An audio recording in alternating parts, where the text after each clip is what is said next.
Welcome to Iron and Ceremony, Librarius Omnis, where we explore the depths of the Black Library. Hi guys, it's John again. Welcome to the third and final entry of Librarius Omnis, Flight of the Eisenstein. If you haven't already, make sure you check out parts 1 and 2. Without further ado, let's get started with part 3, Unbroken. And that takes us into part 3, Unbroken. So we jump onto Dawn's flagship, and we've got Rogel Dawn and his first captain Sigismund, and we watched them blow up the Eisenstein. So we farewell. We hardly knew you. Didn't last too long, but they had a good time. We learnt a lot, and now you're gone. And they basically explain that they've been lost in the warp. They were meant to follow the Emperor back to Terra, but they've just been going around in circles. And they've lost a number of ships. And then they saw the flare, which basically lit a path right to them and got them out of the warp. So and Dawn sort of says, "Well, we've saved you, and you've saved us. We're even. Thank you very much. We'll give you a lift." They say all of the crew will be given new jobs on board and find something to do. But he's obviously curious of why we've got a bunch of Death Guard, and then Cruz has actually in this time has repainted his armor to a lunar wolf, which raises Dawn's eyebrow as well. And Garrow then has to explain everything that's happened from the beginning to lead them here, and he's given it in detail. And it says that Dawn doesn't react; he just paces up and down and listens. But he's challenged when I think it's Sigismund challenges him because he needs to know why he ignored the order to shoot Tarvitz down. Yeah, and Garrow says, "Because I had faith in my battle brother." And Dawn doesn't say anything, but notes the word. It says a couple of times that he notes the word faith. Yes. Because obviously that's not a thing for him. It's very, what's it called? A contraband word. It's not. Yeah, faith is not part of the secular. It's not part of the imperial truth at this point. Exactly. The imperial truth. There's no. You don't need faith. You need science and reason. Yeah. So he then has to explain more than once the battle between Grulgar and Sigismund demands he explains why the Death Guard and Emperor's children were allowed to scheme and how they got away with it underneath the Primarch and the War Master's nose. And Garrett says that they weren't. Horus is responsible, and Horus has blood on his hands. And Dawn, who's been pretty quiet, lashes out and sends Garrow flying across the floor and dislocates his jaw. But even Garrow knows that at the last second, Dawn pulled his punch because he could have killed him if he wanted. But and even Dawn says, "I should kill you, and I don't want to hear anymore." And Cruz says, "Well, you could have killed him then, but you do want to hear more because otherwise you would have killed him, and you wouldn't have allowed us to get this far." Yeah. And then Dawn obviously relents and lets him finish what he has to say. And at this point he says, "I'm not going to kill you. I'll take you back to your masters, and your Primarchs can decide what to do with you." Yeah. And then Garrow really stands up now, and he basically accuses Dawn of being blind and being a fool. And this time Dawn pulls his sword and is about to kill Garrow for real this time. But Keeler steps in, who's not been there, manages to get into this chamber and screams out and begs for some understanding.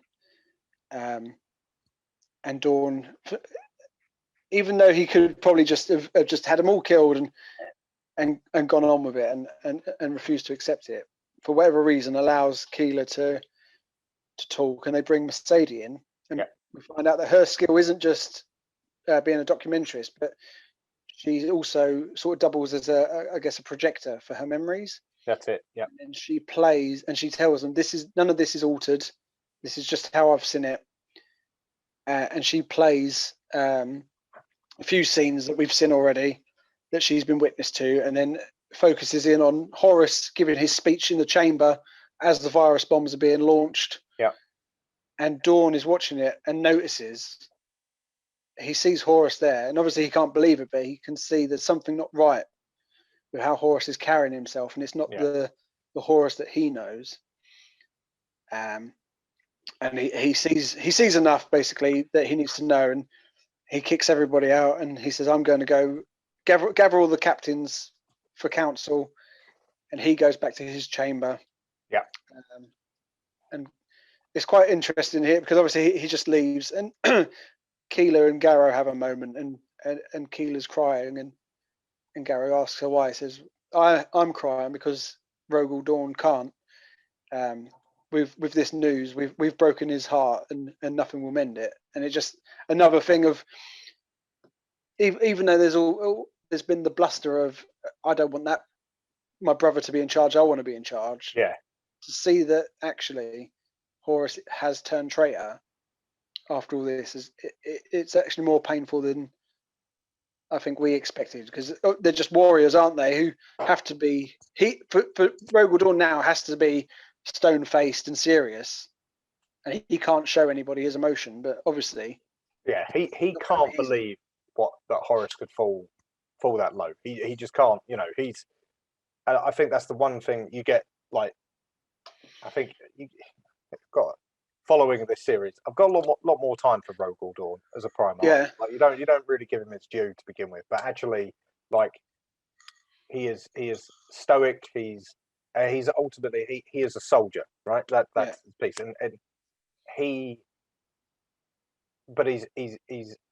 smart with it. So he is gonna follow orders, but he's also gonna let the evidence tell him what's happened. And like, even though Rogel Dawn is one of the Primarchs that probably had one of the strongest cases to potentially be War Master, like between him and the Lion.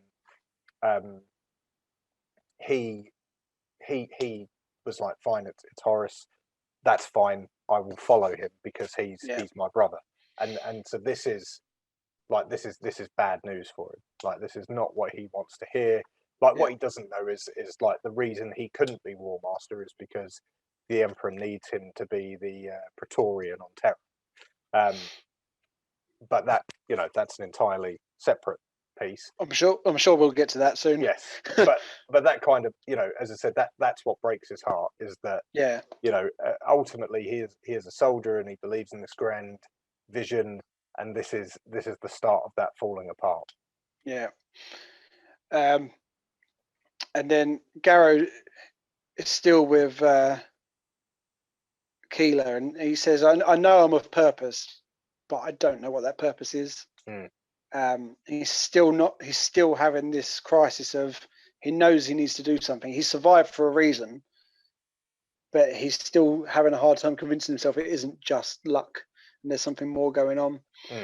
And then we have Dawn holds his council, and he says that he's going to return with Garrow and his men to Terra, and they're going to deliver the message, and he's going to send Sigismund and a detachment back to Istvan to try and support any survivors, and round up the loyalists while they wait for reinforcements. Yep. Sigismund, for those that keep track of it, and I know Dave will obviously know this, is obviously important character in the Black Templars, but we'll come back to that at another point. Yeah. So in the meantime, they're on their way back to Terra. Garrow visits Decius again, and Voyen finally steps in and apologizes for what happened. He apologizes for joining in the lodge. He apologizes for pulling the gun on him. But Garrow forgives him and says, "You don't need to be afraid anymore. Like, I forgive you. We're brothers." Not the Astartes way, because a lot of other Astartes Voyen would be dead by now. Yeah.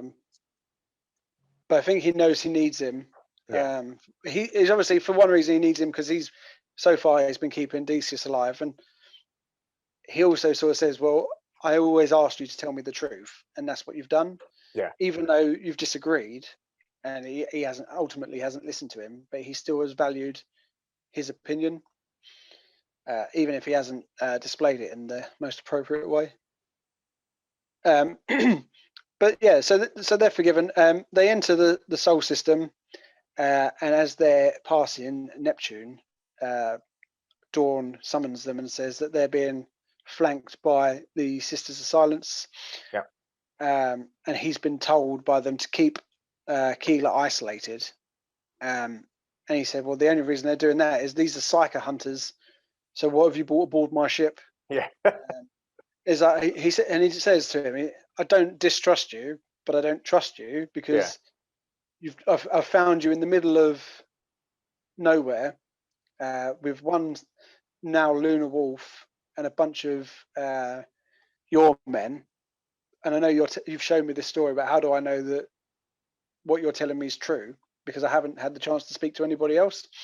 So we're going to take you to Mars, drop you off there, and I'm going to go to Earth, to Terra, and get to the bottom of it.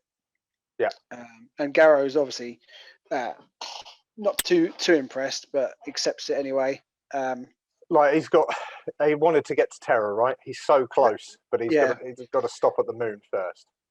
Yeah, and not where not Mars. He's going to the moon, not where he wanted to go. But he accepts it because I think that's what he's doing now. He's just accepting. He's got his message to Dawn, right? One of the Emperor's loyal sons. He's like, do you know what? Fine, I've fulfilled the oath. I've got it to where I needed to get it. You know, whatever happens now happens. Yeah. So he's resigned himself to kind of just following what happens rather than fighting it. So then they get dropped off at the moon, and they're all brought down, and Keeler is taken off on her own, and Garrow opposes it, but Keeler, Cinderman, and Mercedes, so they'll go together. Mercedes and Cinderman will look after Keeler as best they can. Mm-hmm. It's okay. I'll let them do what they've got to do. And that's sort of the last we see. And I think it's a few weeks pass, and the Death Guard go into their training routine, and they are just trying to pass the time, waiting for a decision to be made. Decius still hasn't recovered. He's still in the med bay. And they've been holding a watch over him just because if he was to die, they don't want him to die alone. Yeah. They want to have a brother with him, but they just know that there's nothing else to do. It's literally their own, other than training and keeping up, their only actual task they've given to themselves as some sort of duty is to watch over their fallen brother. But what they don't know is he's unconscious and dreaming. He's in unmentionable pain because of this rotting wound, and he's just dreaming of rot and corruption, and he's praying for death. And this cruel voice is laughing at him for however long it's been, and then starts talking to him and tells him how cruel it is that Garrow has forced you down this path you didn't choose. Even when you've asked him to let you die, he's still making you hold on and just ignoring you like he always has done. And they use his inner thoughts, like twist his doubts of Garrow and his old belief from being young and believing that Horus was right. And they say, we can either offer you death or we can give you this new pain-free life. Yeah. And he makes his decision and emerges from the life support system, transformed into a demon, calling himself the Lord of Flies because he's got a swarm of flies around him, these black, diseased, bulbous creatures, and obviously he's mutated. So he's been accepted and given the deal basically and transformed. It's like a sad part of the story, really, because you kind of, I don't know how you felt, but while I was reading it, but I really wanted Decius to pull through. Yeah. I wanted to do it, and he it's as you said, it's that part of the deal of Nurgle. They're so corrupted that you know, you give in to the promises of Nurgle that he will take away the pain. He will give you your release, but you will become an avatar. You will become a tether for Nurgle's power, and that's it. So he turns, as you said, he gives into Nurgle. He gives into the release that's being offered, and turns into this avatar of Nurgle. In this case, it's the Lord of Flies. And then obviously, as you said, because he's now powered by Nurgle or Chaos, but in particular Nurgle, he starts kicking some ass. So we go back to Sendik, one of the men loyal to Garrow, who's pretty much been on side. He's going up to take over his watch, and as he's going down the hall, he finds just this mess of what used to be an Astartes, just gore everywhere, and sees like the walls are just absolutely covered in flies, and he goes into the med bay and sees a creature in there, and without really thinking, he just goes to kill this intruder, this monster, and as he goes to do it, he realizes it's Decius, but before he can do anything, Decius kills him. Pretty sad ending between the two of them, I think. It is. I think it's really sad because, as I said, at this point, like, you know, I was like, you're hoping Decius pulls through, right?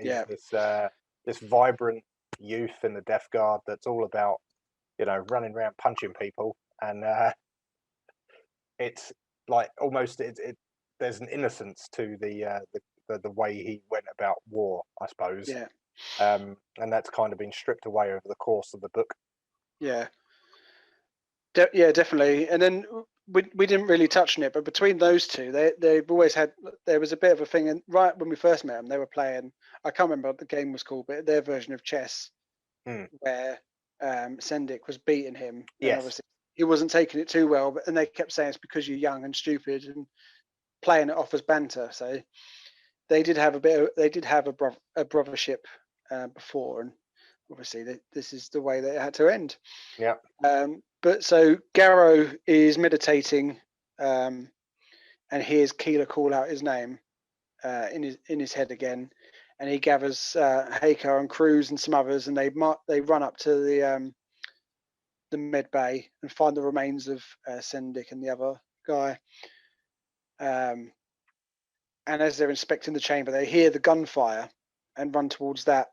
And they run through one of the med bays where there's lots of patients there, of injured, I suppose, sisters. And they're all corrupted by various diseases, and some of them are dead. Some of them have got diseases known to man. Some of them with new diseases, but they're all suffering. And I think it's one of them says we should put them out of their misery, and Garrow literally went, "No, there's no time for that. Keep going." Like, it just shows that sometimes they're very emotional and sympathetic, and then when they've actually got these people that literally could do with being killed, he's just like, "Nah, this ain't our problem. Let's keep going." No time for this. And they keep running, and they find some more dead sisters who've got these strange puncture wounds, and they don't know what it is. And then an explosion happens, and part of this wall falls down, and they look out and see the sisters are battling the Lord of Flies. And Garrow, being Garrow, realizes what it is, because obviously they realize that Decius isn't in his cot anymore. And he jumps in and takes the fight to him, and he curses him for giving up. You were stronger than this. You should have pulled through. And DC or the Lord of Flies now, and he says, "You should have just let me die. I told you." And he says, "No, I had faith. The God Emperor would have saved you."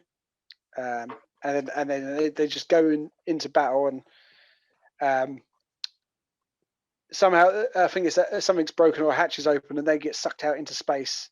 They're sucked onto the lunar desert. They're in and obviously, what, as ever, by Garrow's side is Libertas. Let's not forget that. No way.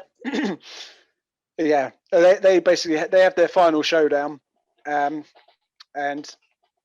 long story short, obviously Garrow gets the best of him, and manages to cut his head off, and then we have the moment where he goes back onto his knees and he's looking at Terra.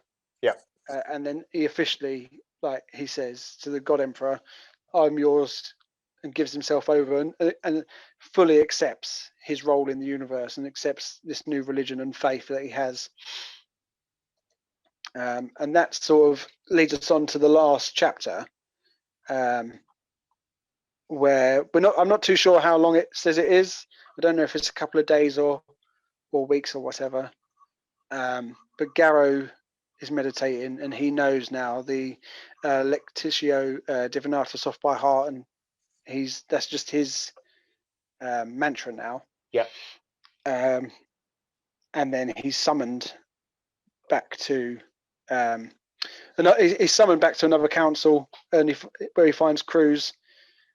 And then we see there's some custodies, the guardsmen of the Emperor.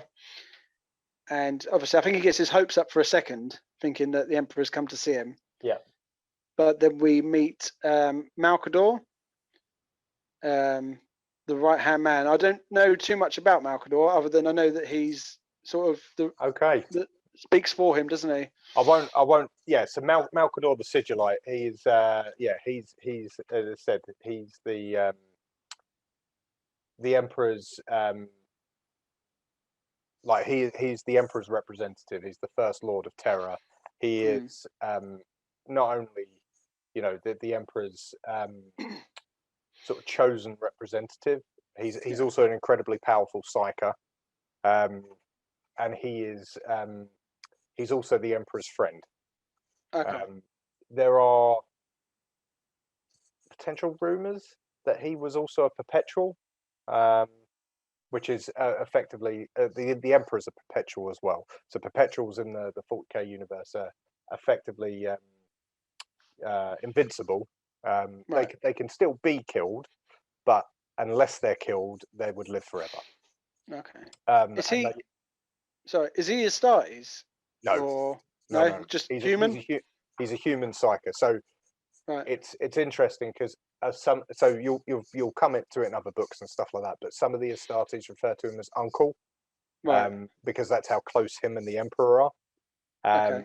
And he is he's absolutely vital in the heresy. He plays a bigger and bigger part, but he's such a powerful psyker that he can silence the Astartes and the Primarchs and hold them in check just with the power of his mind. So he's incredibly powerful, and he's incredibly important to the Emperor. Right. Okay. And he is fairly well respected by the Astartes. Sure. Are we going to get some more of him coming up? You get loads of Malcador. Yeah. Okay. So cool. you get obviously it doesn't ramp up yet, but you start seeing him more and more creep into various bits and pieces named and dropped, and then when you get onto Thousand Sons, you hear more about him because obviously you get the Council of Nicaea, and so various bits and pieces come through. But as you go further on, Malcador plays a bigger and bigger part. Okay. Well, the part that he has to play here is kick Garrow while he's down and says, "You're not going to get an audience with the Emperor. The Emperor's indisposed and he's busy." And we find out the Emperor hasn't even heard the message, which I think is the big stinger for Garrow, because that's been the whole point of getting this message to the Emperor. But he's too busy to even listen at the minute. And no one knows what he's doing. But he's told that Dawn is preparing battle plans. Sorry, Malkador knows what he's doing. Oh, Malkador does, but obviously he doesn't. Malkador knows what the Emperor's doing and why he can't be disturbed. And Sure, getting the message to Malkador is as good as getting to the Emperor. But right. like Garrow doesn't see it that way. No, okay. But he gets told that Dawn's making battle plans to take the fight to Horus and the other traitors, and things are running. And Garrow demands he's given a role, and like you alluded to earlier, that Garrow is going to become a very major player. Malkador says they have something planned, and they want people of an inquisitive nature to seek the witch, the Xenos, and the mutant, and the traitor. And someday soon he will be set to task. So, again, showing how much little I know. Is the Inquisition a thing yet? This is the start of it. It is the start of it. Yeah, is it. Because that's the part Garrow goes on to play. Cool. And it was just the line, obviously, inquisitive nature, and then obviously Xenos, mutant traitor, and the witch. So that's cool because the first books I read were Eisenhorn. Yes. So cool.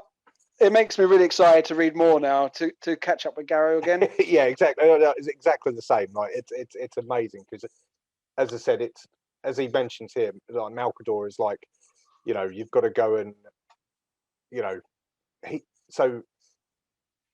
he obviously speaks to him and Acton Cruz. Yeah. And the is it Amandira, the sister? Yeah. Or it's one of the sisters. And Keeler as well, I think. Keeler, that's it. Yeah, that's it. Yeah. And so he speaks to them at this point, and then it does. I don't know where it picks up, but I know where they pick up is that obviously Garrow gets tasked with recruiting like a select number of individuals, but he doesn't know what for. Sure. And that's effectively the birth of the Inquisition. Cool. Well, like I said, I can't wait to get to that. I won't say any more, but you're quite right. That is the birth of the Inquisition. Awesome. And then, so we're really at the end now. Garrow has two more conversations to round this up. Firstly, he goes to Voyan, and Voyan tells him he's no longer a warrior. The events that have brought him here, they've broken him. His involvement in the lodge and his role of bringing the lodge, or his perceived involvement in the lodges, has brought him here, and he's completely broken by it. And he says, after seeing that world eater virus, I'm going to dedicate my life to medicine. I'm laying down my weapons. And it says that they shake hands, have an understanding, and depart as friends. So a good ally, I think, even for both of them. Potentially, like they've left on good terms, even after all they've been through. Has just cemented bonds, I think. What's interesting there is it's a bit that we never really touch on that much, but the Astartes don't really quit. No, like you can't. Voyan may be the only one that I've read of that. Like your service ends in death, right? You either, if you don't want to be in it, you don't even get the option. You fall to chaos, and then you're going to die anyway. Or if you've had enough of your chapter, you sign up for the Death Watch, right? You go and do. Yeah. Or I suppose you end up dealing with like the new recruits and stuff, recruitment. Yeah. Or like Cruz before, like he was just there, wasn't he? He got to a point where he was so old and no one listened to him that even his company was just being left out of the final heresy. He was just there. He didn't even get a job. So I suppose you just linger on, like you say, you go on till you die, or you get given a remedial role. That's it. Yeah, very true. Very true. But so I suppose maybe he's not the first, but then again, why he wouldn't join any other sort of thing outside of the Legion, because he's completely put off by what he's seen. Yeah, that's it. So it's it'd be interesting Like as I said, I've never read or come across any other Astarte that's just kind of said, "All That's right, it. I'm done." Yeah. I wonder. I mean, I don't know if you know. I wonder if he pops up again, or if that's the end of him. Do you know what? I don't like. I said he dedicates himself to trying to find to work on healing and work on the things he's seen, and obviously curing what later goes on to be known as Nurgle's rot, which is what Yeah. happened to Decius, but they don't know it's Nurgle's rot at that point. No. But I don't think you hear from him again. I think that's it. Oh, maybe. He's done. But yeah, we'll see. We'll see as we plow on. yeah. And then finally we have Garrow has his last conversation with Keeler for now, and he asks what they've been doing with her, what the sisters have been doing with her, and she doesn't tell him. And then it just ends as they kneel and pray together, and full circle, I think, from his visions of her and not knowing what's going on to fully accepting it, and now we have Garrow kneeling with the saint and cementing religion in the 30k universe. Indeed. And thus ends book 4. Yeah. Feels like there's been many more books in this, I've actually taken, but no, this is only book 4. Yeah. And that's where we're up to. It's we'll be doing Fulgrim next, and obviously I think obviously these videos have got longer and longer. They really have. Which is not what I expected. A quick one. Yeah, me too. And I thought that until I planned on just reading the important parts, and then I read a couple of bits, and then I went back and I've read the whole book again because there's so much is crammed into it. And I'll be doing the same. I've already accepted. I'm just going to read them all again until I catch up. So, which isn't a bad thing because I'm enjoying them. But because this is become quite a lengthy process, we've already decided, haven't we? We're going to do Fulgrim in 2 halves. We'll probably do the first, because that's got 5 parts, so we'll probably do the first 3. Yeah, and then I think it has 2. To be, right? Because it's such a dense book and so much happens in it. Like as I said, I was just as we were talking, I was just thinking about it. I was like, which book covers the drop site massacre? And I was Fulgrim, that is Fulgrim, and it's we're going to do Istvan and the drop site massacre in Fulgrim, I think. That's what I mean. It's from memory. It's huge. Like there's so much in it. Like so much happens. It's good though. Yeah. It's amazing. I'm looking forward to reading. I'm going to read Fulgrim again. I'm going to start again straight away, and hopefully we'll get that done. But for now, if you've liked this, please like, share, subscribe, and all that stuff. We won't go into it because we go on Instagram, look for Iron and Ceramite. You'll find all of us. We're on Facebook, we're on Twitter, and also we're also releasing the Librarius Omnis as podcast as well. So wherever you get your podcasts, you'll see us on there as well. Yeah. So I'll say goodbye. Goodbye, John. I will also say goodbye. Goodbye. Goodbye, Shane. So see you later. See you later.